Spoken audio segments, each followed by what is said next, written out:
পৃথিৱীত বিভিন্ন ধৰণৰ জীৱ-জন্তু পোৱা যায়। অনুবীক্ষণৰ সহায়ত দেখা পোৱা জীৱৰ পৰা আৰম্ভ কৰি বিশাল আকাৰৰ জীৱলৈকে বিভিন্ন ধৰণৰ জীৱ এই পৃথিৱীত আছে।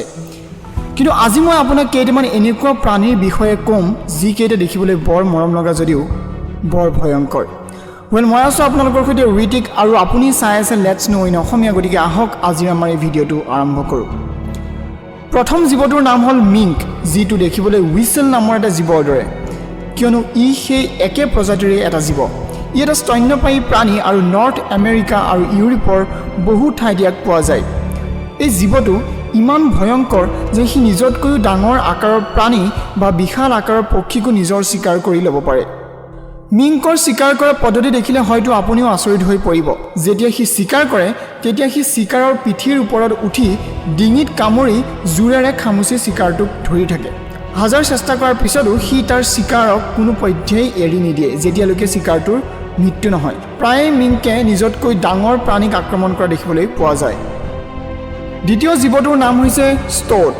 ইও দেখিবলৈ প্ৰায় মিংকৰ দৰেই, কিয়নো দুয়োটা জীৱই হুইচেল ফেমিলিৰ অন্তৰ্গত। একে বৰ্গৰ হোৱা বাবেই মিংকৰ দৰে ষ্ট'টেও একে পদ্ধতিৰে চিকাৰ কৰে, কিন্তু মিংকতকৈ ষ্ট'টৰ বুদ্ধি প্ৰখৰ, কিয়নো সি তাৰ চিকাৰক সন্মোহিত কৰিব পাৰে। বহুবাৰ দেখিবলৈ পোৱা যায় যেতিয়া এটা ষ্ট'টে এটা শহাপহুক আক্ৰমণ কৰিবলৈ যায় তেতিয়া সি শহাপহুটোৰ সন্মুখত জঁপিয়াই জঁপিয়াই নানা ধৰণৰ ভংগীমা কৰে আৰু শহাপহুটোৱে একেথৰে তাৰ ফালে চাই থাকে। লাহে লাহে সি শহাপহুটোৰ ওচৰ চাপে আৰু শহাপহুটোক আক্ৰমণ কৰে। চিকাৰক আক্ৰমণ কৰাৰ লগে লগে সি চিকাৰৰ পিঠিত উঠি চিকাৰৰ ডিঙিত কামুৰি খামুচি ধৰে যেতিয়ালৈকে চিকাৰৰ মৃত্যু নহয়। তৃতীয় প্ৰাণীটোৰ নাম হৈছে হুইচেল।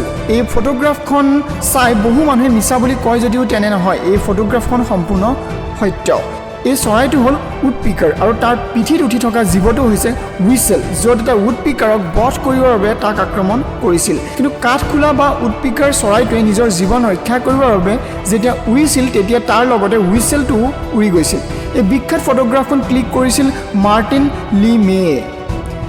এই ফটোগ্ৰাফখন দেখি নিশ্চয় আপুনি গম পাইছে চাগে, হুইচেলে যেতিয়া কোনো চিকাৰক আক্ৰমণ কৰে তেতিয়া হাজাৰ চেষ্টা কৰিলেও চিকাৰটো বাচিব নোৱাৰে।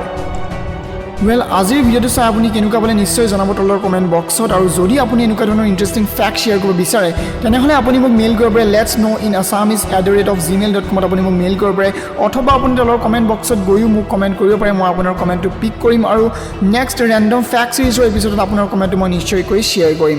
যদি আপুনি চেনেলটোলৈ প্ৰথমবাৰৰ বাবে আহিছে তেনেহ'লে নিশ্চয় ছাবস্ক্ৰাইব কৰিবলৈ নাপাহৰিব আৰু যদি ভিডিঅ'টো ভাল লাগিল নিশ্চয় এটা লাইক কৰিব। গতিকে আজিৰ ভিডিঅ'টো মই ইমানতে সামৰণি মাৰিছোঁ। নমস্কাৰ।